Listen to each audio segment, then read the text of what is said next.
más difícil en este aspecto, porque cada vez somos más en el mundo y en el día a día tenemos que salir a buscar nuestras, satisfacer necesidades.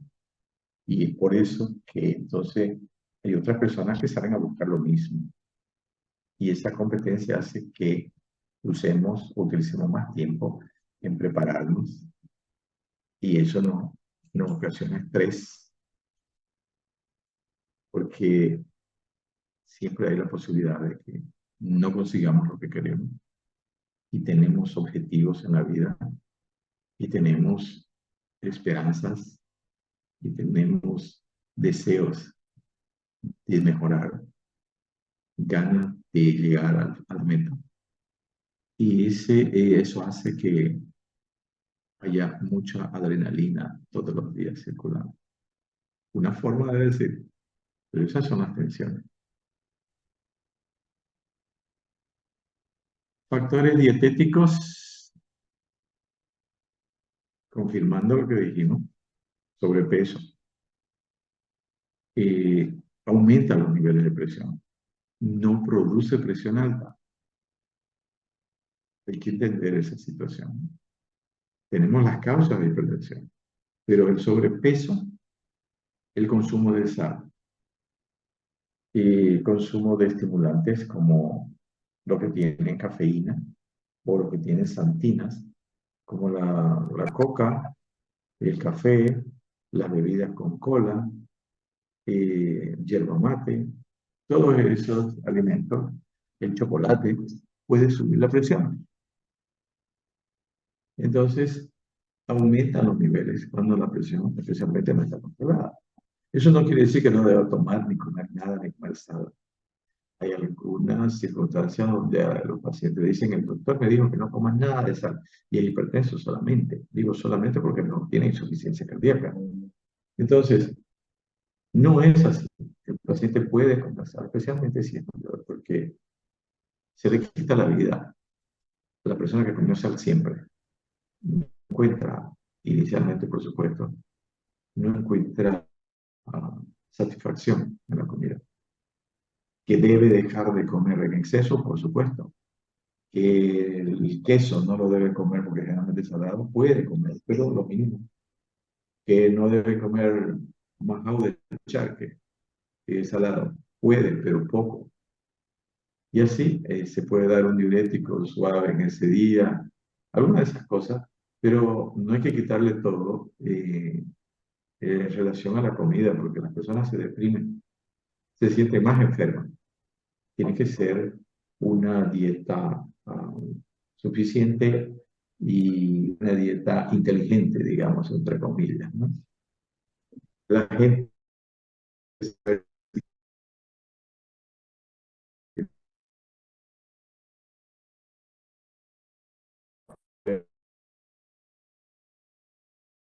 antes, ahora el médico indica, sugiere que es la persona a la que, evidentemente, sabiendo las circunstancias, debe proceder a cumplir con lo que se le sugirió o se le recomendó o se le indicó, porque ella es responsable de su salud.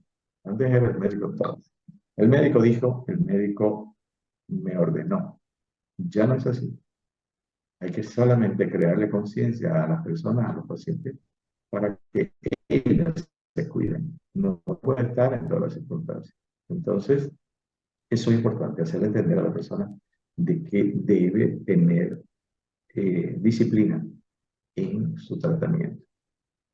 No comer tantas calorías si no las va a gastar, porque va a aumentar de peso. Eso le va a aumentar la presión. Entonces, todos esos factores hay que tomarlos en cuenta. La resistencia a la insulina, 25% en hipertensos menores de 60 años, relacionada con la diabetes. Intolerancia a la glucosa también por haber. Hiperinsulinemia, hipertrigliceridemia y descenso de colesterol de elevada densidad, que antes se lo llamaba síndrome de X, ahora se lo llama síndrome metabólico. La ingesta de sodio debe ser menor. Cuando es menor, baja la presión arterial, pero no de un día para otro, ¿no? Se dice que de 2 a 5 gramos de sal se puede comer. Pero claro, no todos los días son iguales. En algunas circunstancias comerá un poquito más, ¿no? Pero, y si sube un poquito, luego va a bajar también, si sigue tomando su medicación. Regulación fisiológica de la presión arterial. Es importante conocer de que la presión arterial no siempre es patológica. Nosotros tenemos presión alta, presión arterial, mejor dicho, controlada fisiológicamente, porque nuestro organismo necesita tener cierta presión hidrostática para que el flujo de sangre llegue en condiciones de ser utilizado el oxígeno y los nutrientes por los diferentes tejidos. Entonces, ¿de qué depende la presión? ¿Cómo está regulada? Por diferentes factores. Del gasto cardíaco y de la resistencia periférica. Volumen por minuto y resistencia periférica. Aquí no habla de 3 factores. Habla de la capacidad de contracción cuando habla de gasto cardíaco y del volumen de expulsión. Las dos cosas están aquí. Y de la resistencia periférica, que son los vasos. Entonces, la regulación de la presión depende de estos 2 factores. ¿Cuáles son los principales sistemas de control? O sea, ¿por qué hay un buen gasto normalmente, o adecuado, y por qué hay una resistencia periférica? Por esto. Hay vasoreceptores arteriales que controlan todo el tiempo los niveles de presión arterial. Los vasoreceptores en el callado aórtico y ah, en las carótidas en el momento en que se dividen.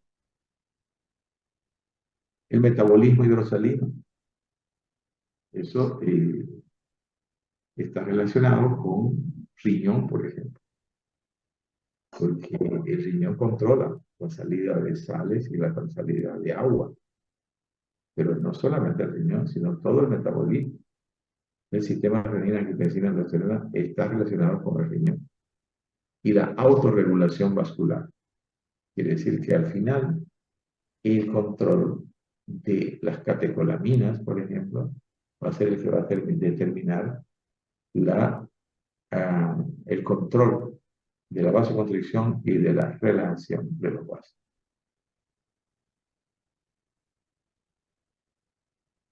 Anatomía patológica. ¿Qué provoca la hipertensión sobre los vasos? ¿Qué deterioro produce la hipertensión sobre los vasos principalmente? Cambios adaptativos funcionales y estructurales. En el organismo, así como cuando vimos insuficiencia cardíaca, el corazón intenta adaptarse a los cambios, pero en general esa adaptación no es adecuada porque la causa continúa. El corazón no puede eliminar las causas. Estos cambios adaptativos pueden ser funcionales y estructurales. Funcionales cuando es por poco tiempo y estructurales cuando ya son más definitivos. Y cambios patológicos porque se produce a nivel de los vasos. Hipertrofia vascular, hipertrofia del músculo. Degeneración hialina, o sea, un trastorno degenerativo, produciendo mayor cantidad de tejido blanco.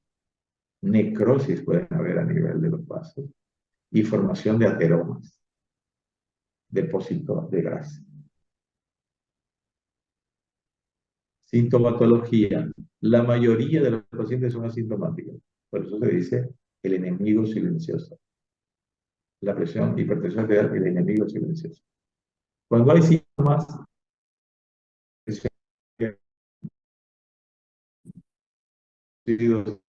por la hipertensión, porque puede ser producido por otras circunstancias, por la propia hipertensión, o por la lesión vascular secundaria a la hipertensión, en el sistema nervioso central, corazón, riñón, o síntomas y signos propios de la etiología de la hipertensión secundaria. Pueden dar algunos síntomas, esas situaciones.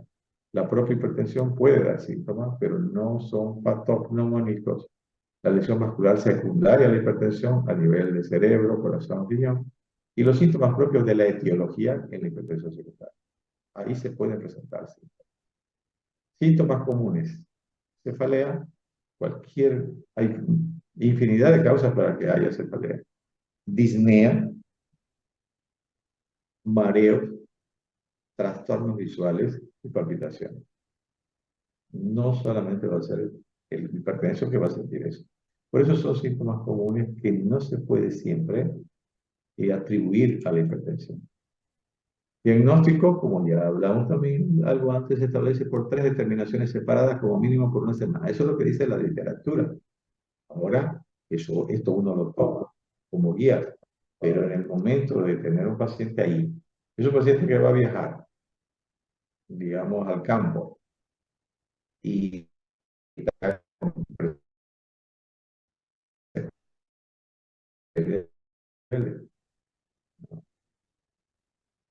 y ser un mes de ver las lesiones que tengan a nivel de órganos algo y a las consecuencias cardiovasculares que ocasionó ya la hipertensión para tomar una decisión. Eso ya son casos especiales que ya los toma la persona, el médico, por su conocimiento y por su experiencia.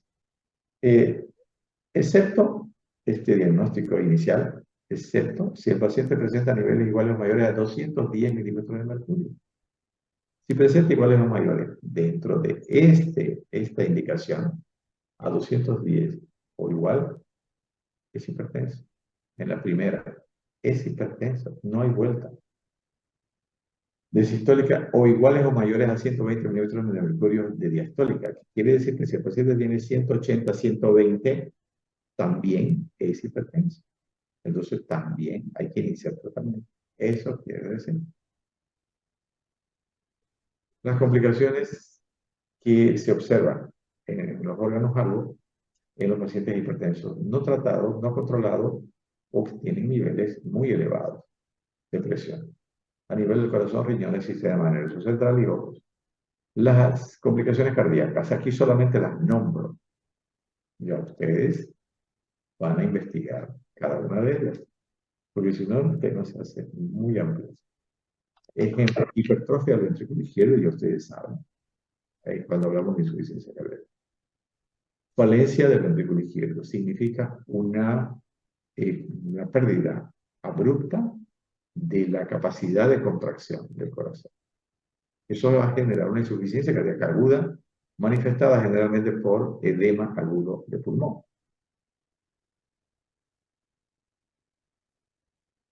Luego, insuficiencia cardíaca congestiva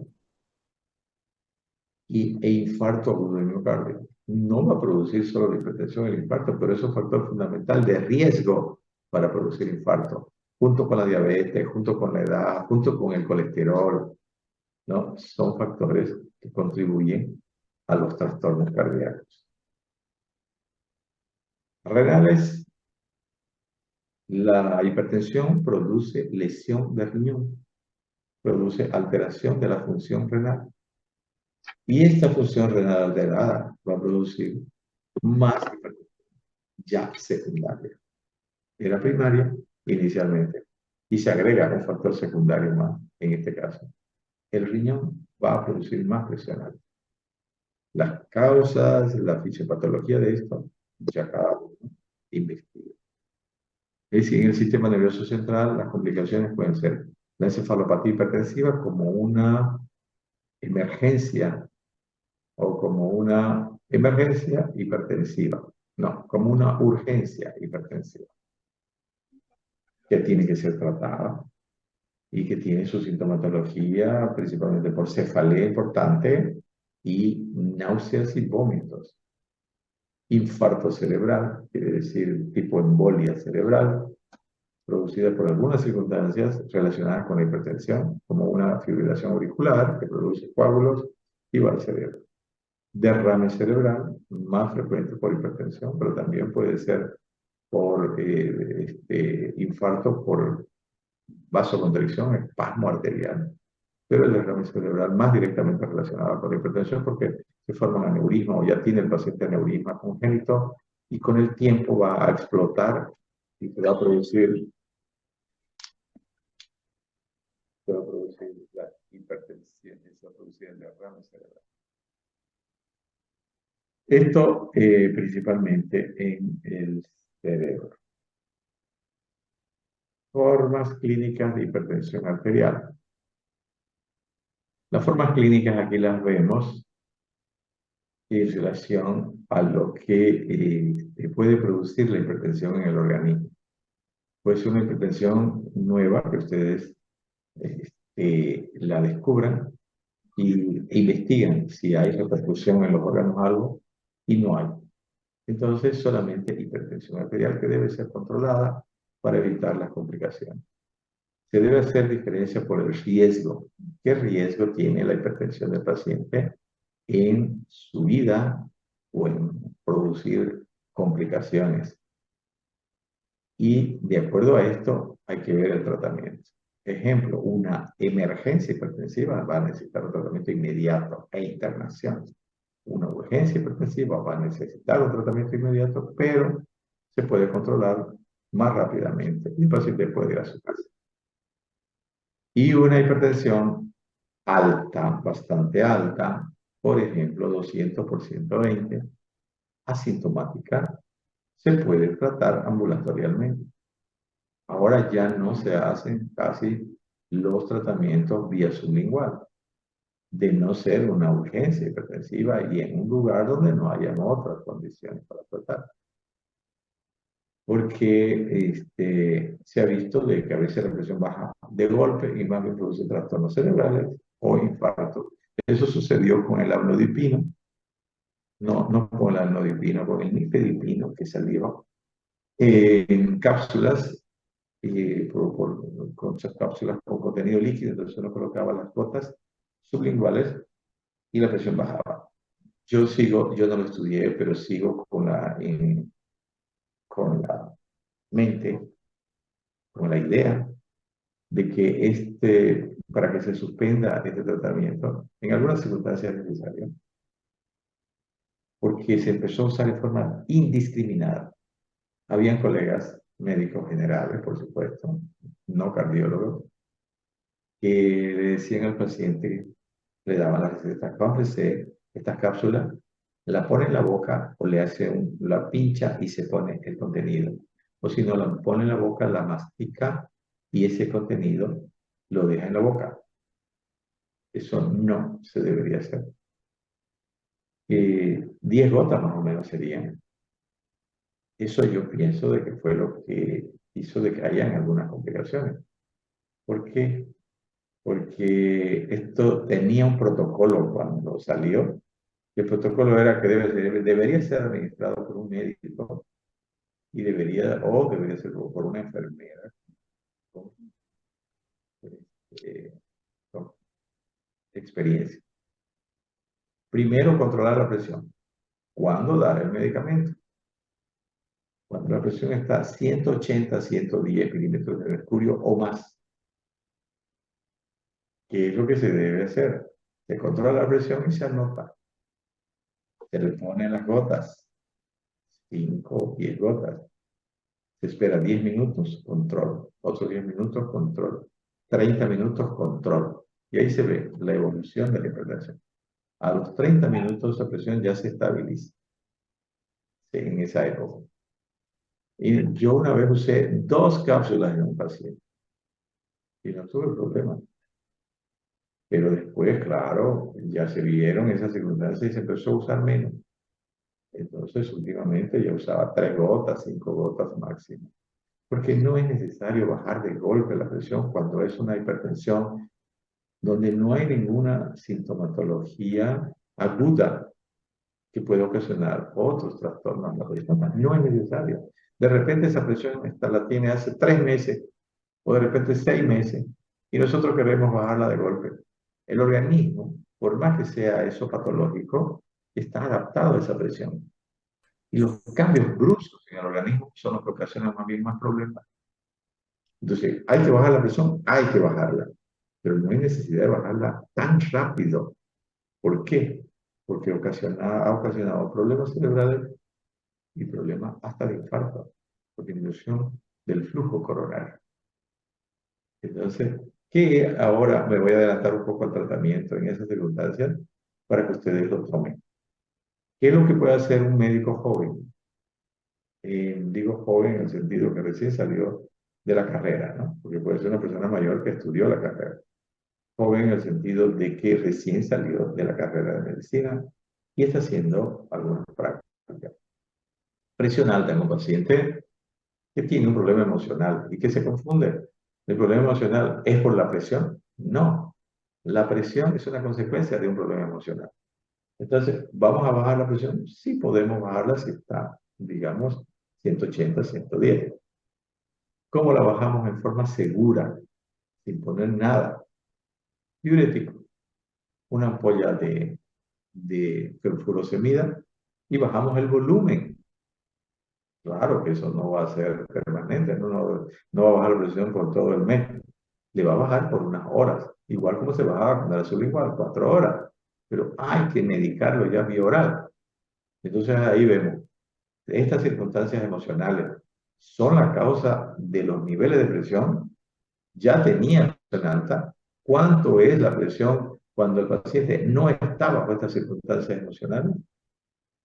Eso es lo que uno tiene que calcular y con antecedentes o preguntando a los familiares, a los pacientes, uno tiene que formarse una idea para tener la definición de qué hacer de ahí para adelante.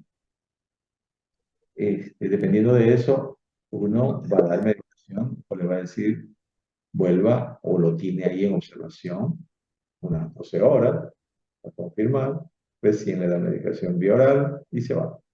Pero lo más seguro para un médico que no tiene experiencia es colocar un diurético, furosemida, y nada más.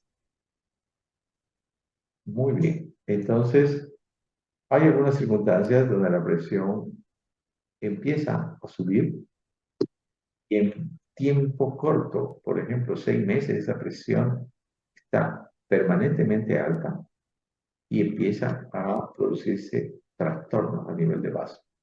Eso se le llama la hipertensión maligna o acelerada, que no es otra hipertensión, sino es una forma de evolución especial, porque no todas las personas son iguales. Por alguna razón, hay personas que evolucionan rápidamente con este tipo de hipertensión, que le va a deteriorar especialmente los ojos y el riñón. Hay otras personas que tienen presiones muy altas, no sienten nada, y cuando se les hace exámenes es poco la repercusión que ha tenido, por ejemplo, en el corazón. La hipertensión maligna o acelerada es una hipertensión rápidamente progresiva, produciendo arteritis, lesión vascular, inflamación, presión arterial elevada, hemorragia y exudado retiniano. Se presentan más en los hombres, pero también lesiones en riñón, por producir rápidamente insuficiencia renal.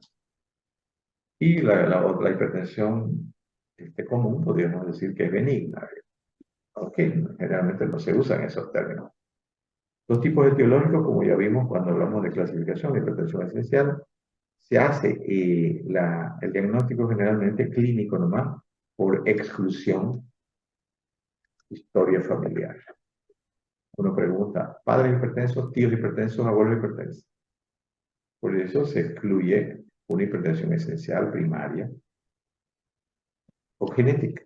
Segundo, la hipertensión secundaria, que ya dijimos, que puede ser renal, lesiones de parénquima o lesiones de los vasos.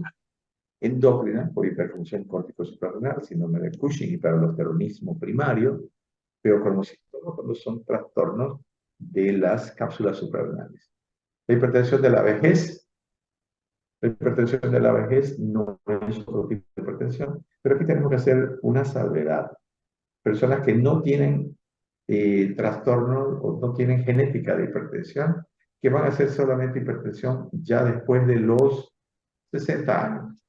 Nunca fueron hipertensos. ¿Qué quiere decir esto?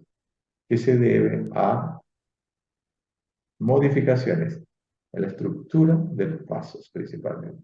Pero todo el organismo tiene tendencia a endurar los vasos.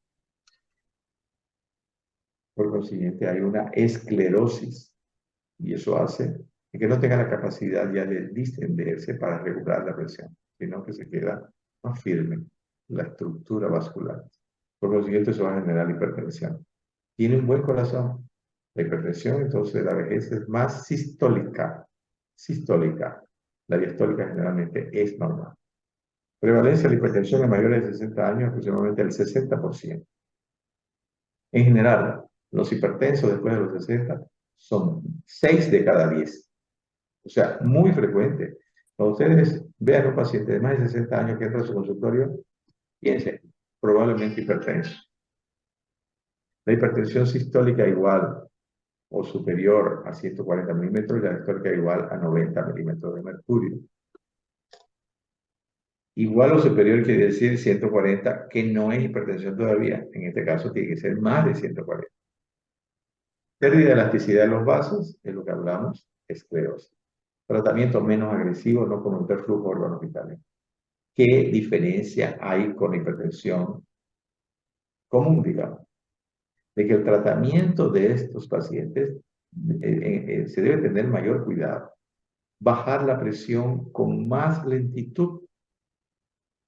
¿Por qué? Porque es en estos pacientes que pueden tener problemas cerebrales o problemas cardíacos por bajar la presión muy rápido. Tratamiento.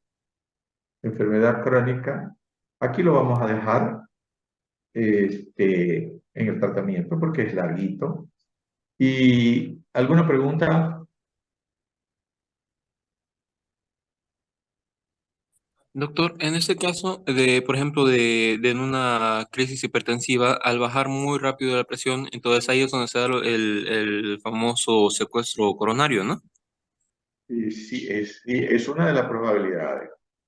Hay, hay parámetros para bajar una presión tipo urgencia hipertensiva, por ejemplo, o emergencia hipertensiva, y dependiendo de los niveles superiores, se debe bajar en porcentaje, un porcentaje adecuado, digamos, en 1 hora, 6 horas, 12 horas y 24 horas.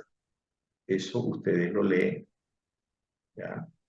Hay ya parámetros para eso. No se debe bajar de golpe. No vamos a pretender bajar a 120, 80 a una persona, más si es mayor, que tiene 200 por 120. No. Tenemos que bajarlo al máximo 170, 90, 160, 80. De ahí, ¿no? Esperar 6 horas o 12 horas y va a ir bajando poco a poco. ¿Alguna otra cosa?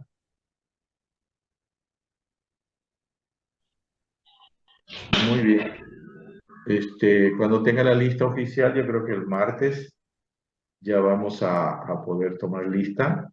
Y, se dice que aparentemente hay una disposición que no la he leído para que la próxima semana no haya clases presenciales por el problema de la influenza, me parece. Ya saben algo ustedes, ¿no? Sí, sí, doctor. Sí, doctor. Parece que está confirmado, pero no, porque habían algunos que no pensaban de que no era necesario. Bueno, de todas maneras, yo creo que se va a confirmar hasta el lunes. Muy bien, ojalá que hayan captado y que este, sea un estímulo para que lean hipertensión. Sí, Hasta la doctor. próxima. Ah, Doctor, sí, me surgió una duda más. sí, Generalmente yo voy a apoyar al Centro de Especialidades Médicas con la revisión médica de los estudiantes. Y sí. algunos estudiantes sí están con presiones de 140, 145, pero a veces les recomendamos que ese mismo día hagan otras mediciones de presión. ¿Sería correcto eso o directamente que No, durante la semana te vuelvan a medir? no es correcto. Por lo menos 5 días, por lo menos 3 días, porque las circunstancias tienen que ser diferentes. Digo yo, circunstancias no solamente del momento, sino en el día. Esa persona en el día tiene ciertas presiones. Entonces, por lo menos en 3 días va a cambiar. Puede ser peor o puede ser mejor, pero va a cambiar en 5 días. Eso es lo que aconsejan los libros. Ah, y entonces la recomendación más adecuada sería que vuelvan a hacerse un control de En presión 5 días. en 3 días y en base a eso ya ver si se va al cardiólogo a algún lado. Sí, Ok, muy gracias, bien. doctor. De nada.